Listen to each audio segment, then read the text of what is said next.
Hi friends, welcome back to 5 star rating kitchen. ఈరోజు వీడియోలో bread డిస్కులను తయారు చేసుకోవడం ఎలాగో చూద్దాం.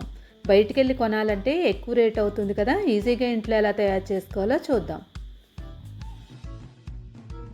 ఒక బౌల్ తీసుకొని 2 టేబుల్ స్పూన్ల ఆయిల్ వేసుకోండి. దీనిలో 1.5 టేబుల్ స్పూన్ కారం వేసుకోండి. ఇది పిల్లలకు తయారు చేసినప్పుడైతే 1.5 సరిపోతుంది, పెద్దవాళ్ళు అయితే 2 టేబుల్ స్పూన్లు వేసుకోండి. ఇది బాగా మిక్స్ చేసుకున్న తర్వాత చూడండి, కారం అంతా బాగా ఆయిల్లో మిక్స్ అయిపోవాలి. ఇలాగా మిక్స్ చేసుకోండి. ఇలా మిక్స్ అయిన తర్వాత ధనియాల పొడి 1 టేబుల్ స్పూన్, జీలకర్ర పొడి 1/2 టేబుల్ స్పూన్, పావు bajji masala 1 table spoon, garam masala powder 1/2 table spoon, pepper 1/2 table spoon, salt కొంచెమే వేసుకోండి, ఎక్కువ వేసుకోకండి, పెరుగు 1 కప్పు. నెక్స్ట్ కొంచెం కసూరి మేతి లేని వాళ్ళు స్కిప్ చేసుకోవచ్చు, కానీ కసూరి మేతి వేస్తే మనకి ఈ రెసిపీకి మంచి టేస్ట్ వస్తుంది. చేత్తో కొంచెం నలుపుకొని వేసుకోండి. ఇప్పుడు దీన్ని బాగా మిక్స్ చేసుకోండి. పావు బజ్జీ మసాలా లేనప్పుడు చాట్ మసాలా కానీ గరం మసాలా కానీ కొంచెం ఎక్కువ వేసుకోండి. 1 టేబుల్ స్పూన్ శనగపిండి, నిమ్మకాయ 1 ముక్క, ఫుల్గా కాకుండా హాఫ్ ముక్క సరిపోతుంది. నిమ్మకాయ లేని వాళ్ళు వైట్ వెనిగర్ ఉంటే దాన్ని 1 టేబుల్ స్పూన్ వేసుకోండి. ఇవన్నీ వేసిన తర్వాత బాగా మిక్స్ చేసుకోండి. ఈ మసాలాలన్నీ బాగా మిక్స్ చేసుకున్న తర్వాత చూడండి, ఇలాగా మనకి పేస్ట్ లాగా అయిపోవాలి. ఎక్కడనేది శనగపిండి కూడా కనిపించకూడదు. ఇప్పుడు క్యాప్సికమ్ చిన్న చిన్న ముక్కలుగా కట్ చేసుకొని వేసుకోండి. ఉల్లిపాయ 1, టమాటో 1,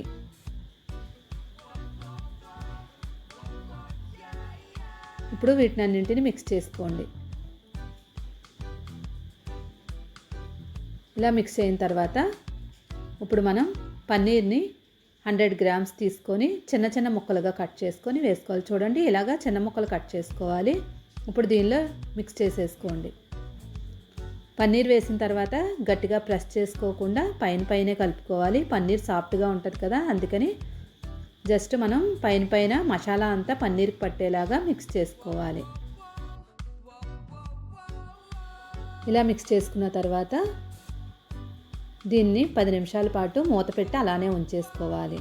పన్నీర్కి మసాలా అంతా పట్టేలాగా అలా ఉంచుకొని 10 నిమిషాల తర్వాత పొయ్యి మీద ఒక పాన్ పెట్టుకొని దీన్ని పాన్లో వేసేసుకొని వేయించుకోవాలి. ఆయిల్ వేసే పని ఉండదు, ఎందుకంటే ఆల్రెడీ మనం మసాలాతో పాటే ఆయిల్ వేసాం కదా, అందుకని ఆయిల్ వేయనవసరం లేదు. ఇప్పుడు దీన్ని కొంచెం ఒక 5 నిమిషాలు వేయించుకోండి. ఒక మిక్సీ గిన్నె తీసుకొని దానిలో 4 పచ్చిమిరపకాయలు, చిన్న అల్లం ముక్క చిన్న ముక్కలుగా కట్ చేసుకొని వేసుకోండి. నెక్స్ట్ ఫ్రెష్ కొత్తిమీర ఉంటే కొంచెం వేసుకోండి. ఉప్పు కొంచెం, ధనియాల పొడి 1/2 table spoon, sugar 1/2 table spoon, కొంచెం వాటర్. ఇప్పుడు దీన్ని మెత్తని పేస్ట్లా తయారు చేసుకోవాలి. చూడండి, మన గ్రీన్ చట్నీ రెడీ అయిపోయింది. ఇప్పుడు వేరొక బౌల్ తీసుకొని దానిలో 1 కప్ మయోనీస్ తీసుకోవాలి. 1 కప్ మయోనీస్కి 1 టేబుల్ స్పూన్ గ్రీన్ చట్నీ. ఈ రెండు బాగా మిక్స్ చేసుకోవాలి. ఈ గ్రీన్ చట్నీ మనకి ఏ స్నాక్స్లోకైనా ఉపయోగపడుతుంది. ఫ్రిడ్జ్లో స్టోర్ చేసుకుంటే ఏ స్నాక్స్ చేసుకున్నప్పుడైనా మనం గ్రీన్ చట్నీ యూస్ చేసుకోవచ్చు. చూడండి, మన కర్రీ రెడీ అయిపోయింది. ఇప్పుడు స్టవ్ ఆఫ్ చేసుకుందాం. ఇప్పుడు బ్రెడ్ ముక్కలు తీసుకొని కట్ చేయడం చూపిస్తాను. ముందుగా ఒక గిన్నె పెట్టుకొని దాన్ని గట్టిగా ప్రెస్ చేసి బ్రెడ్ మీద పెట్టి కట్ చేసుకోవాలి. ఇలా కట్ చేసుకున్న ఈ సర్కిల్ని ఒక దగ్గర పెట్టుకోండి. మళ్ళీ ఇలానే వేరొక బ్రెడ్ ముక్క తీసుకొని సేమ్ అలానే కట్ చేసుకోండి. ఇప్పుడు చుట్టూ ఉన్న ఎడ్జెస్ అన్నీ పక్కన పెట్టేసుకోండి. ఇప్పుడు 2 సర్కిల్ అయ్యాయి కదా, ఇప్పుడు వేరొక చిన్న సైజు ఉన్న కటర్ లాగా ఉన్న దాన్ని తీసుకొని కట్ చేసుకోండి. ఇప్పుడు మధ్యలో ఉన్న దాన్ని పక్కన పెట్టుకొని చుట్టూ ఉన్న సర్కిల్ని యూజ్ చేసుకుంటున్నాం. ఇప్పుడు దీన్ని మనం ఆ బ్రెడ్కు దీనిపైన మనం కప్పులాగా తయారు చేసుకోవాలి. చూడండి బ్రెడ్ డిస్క్ రెడీ అయిపోయింది. ఇప్పుడు దీన్ని పక్కన పెట్టుకొని ఇంకొకటి తయారు చేయడం చూపిస్తాను, కన్ఫ్యూజ్ అవ్వకండి. ఒక గ్లాసు, ఒక గిన్నె పెద్ద సైజు. ఇప్పుడు దీంతో 2 బ్రెడ్ ముక్కల్ని కట్ చేయాలి. ఇది మొదటిది. ఇలాగా గట్టిగా ప్రెస్ చేసినట్లయితే చుట్టూ ఉన్న ఎడ్జెస్ తీసేసుకోండి. పెద్ద సర్కిల్ రెడీ అయింది. అలాగే ఇంకొక సర్కిల్ని పెద్దదాన్ని తయారు చేసుకోవాలి.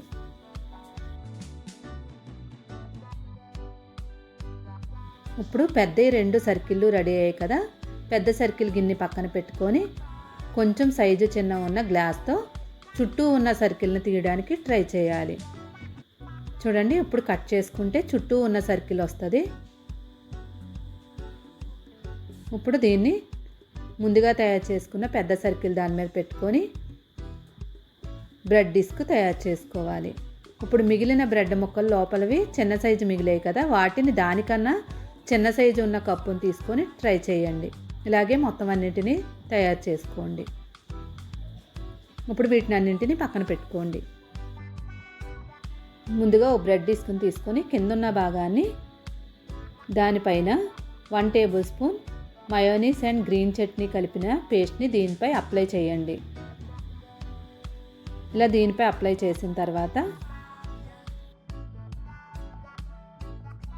సన్నగా కట్ చేసుకున్న సర్కిల్ని దీనిపై పెట్టండి. ఇలా సెట్ చేసిన తర్వాత ముందుగా మనం పన్నీర్ స్టఫ్ని తయారు చేసుకున్నాం కదా, ఈ స్టఫింగ్ని దీనిలో పెట్టుకోండి. పన్నీర్ లేకపోతే ఈ ప్లేస్లో బంగాళదుంపను కూడా యూస్ చేసుకోవచ్చు. పైన చీజ్ వేసుకోండి. అంతే, ఇలాగే మొత్తం అన్నింటినీ తయారు చేసేసుకోండి. మొత్తం అన్నిటిపైన చీజ్ అప్లై చేసేస్తే రెడీ అయిపోయింది. ఇప్పుడు ఓవెన్ లేకుండా కూడా మనం ఎలా తయారు చేసుకోవాలో చూద్దాం. చూసారు కదా, మొత్తం అన్నీ రెడీ అయిపోయాయి.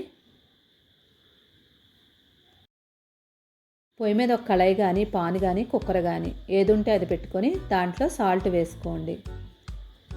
సాల్ట్ వేసిన తర్వాత దీనిలో ఏదైనా స్టాండ్ పెట్టుకోండి. స్టాండ్ లేకపోతే బౌల్ ఉంటే బౌల్ని తిరగేసి పెట్టుకోవచ్చు. ఇప్పుడు ఇలా పెట్టిన తర్వాత 5 నిమిషాలు వేడవనివ్వాలి, అంటే ప్రీహీట్ చేసుకోవడం అంటారు. మన పాన్కి సరిపడినంత ప్లేట్ తీసుకోవాలి. ఒక ప్లేట్ తీసుకొని దానికి అల్యూమినియం ఫాయిల్ని కవర్ చేయాలి. మనకి ఏ సైజ్ సరిపోతుందో దాంతో కవర్ చేసుకోవాలన్నమాట. నేను ముందే రెడీ చేసి పెట్టాను. దీనికి ఆయిల్ అప్లై చేయండి, లేదంటే బటర్. ఇప్పుడు మనం ముందుగా తయారు చేసిన బ్రెడ్ డిస్క్లకు కూడా బటర్ని అప్లై చేయండి. ఇలా చేయడం వల్ల మన స్నాక్స్ క్రిస్పీగా అవుతాయి. ఇలా మొత్తం అన్నింటికి అప్లై చేసేసుకోండి. చూడండి, చూస్తూనే తినాలనిపిస్తుంది కదా, కానీ బేక్ చేసుకుందాం. ఇప్పుడు మూత తీస్తే వేడైపోయింది. ఇప్పుడు మనం ముందుగా తయారు చేసిన ప్లేట్ని దానిలో పెట్టేసుకొని మన స్నాక్స్ అన్నీ పెట్టేసుకోవాలి. ప్లేట్కి ఎన్ని సరిపోతాయో అన్ని పెట్టుకోండి. నేను ఇక్కడ 4 పెట్టుకుంటున్నాను. ఇలా పెట్టిన తర్వాత మూత పెట్టి 8 నిమిషాలు దీన్ని బేక్ చేసుకోవాలి. కరెక్ట్గా 8 మినిట్స్ తర్వాత మూత తీసి చూద్దాం. చూడండి, మన స్నాక్స్ రెడీ అయిపోయింది. కలర్ కూడా మారాయి. దీన్ని ఒక ప్లేట్లోకి తీసుకుందాం. చూడండి, మన పైన ఉన్న చీజ్ అంతా మెల్ట్ అయిపోయింది కదా, ఇప్పుడు రెడీ అయిపోయినట్లే. ఇవన్నీ ఒక ప్లేట్లోకి తీసేసుకుందాం. వావ్, చూస్తేనే మన బ్రెడ్ డిస్కులు తినేయాలనిపిస్తుంది కదా, ఎంతే ఈజీగా తయారు చేసుకున్నాం. దీన్ని కట్ చేసుకొని చూద్దాం. ముందుగా ఈ వీడియో కనుక మీకు నచ్చినట్లయితే తప్పకుండా ఒక లైక్ చేయండి, షేర్ చేయండి. మరిన్ని వీడియోలు ఇలాంటివి చూడాలనుకుంటే 5 స్టార్ రేటింగ్ కిచెన్ని సబ్స్క్రైబ్ చేసుకోవడం మాత్రం మర్చిపోవద్దు. చూసారు కదా, క్రిస్పీగా కనిపిస్తున్నాయి. మన బ్రెడ్ డిస్కులు తయారు చేసుకోవడం ఎంత ఈజీ అన్నమాట. ఇప్పుడు దీన్ని కట్ చేసి చూద్దాం. కట్ చేసిన తర్వాత మన బ్రెడ్ డిస్క్ చూడండి ఒకసారి, భలే టెంప్టింగ్గా ఉంటుంది. చూడండి పిల్లలు, మీకు కూడా తప్పకుండా నచ్చుతాయి అనుకుంటున్నాను. Thank you for watching 5 star rating kitchen.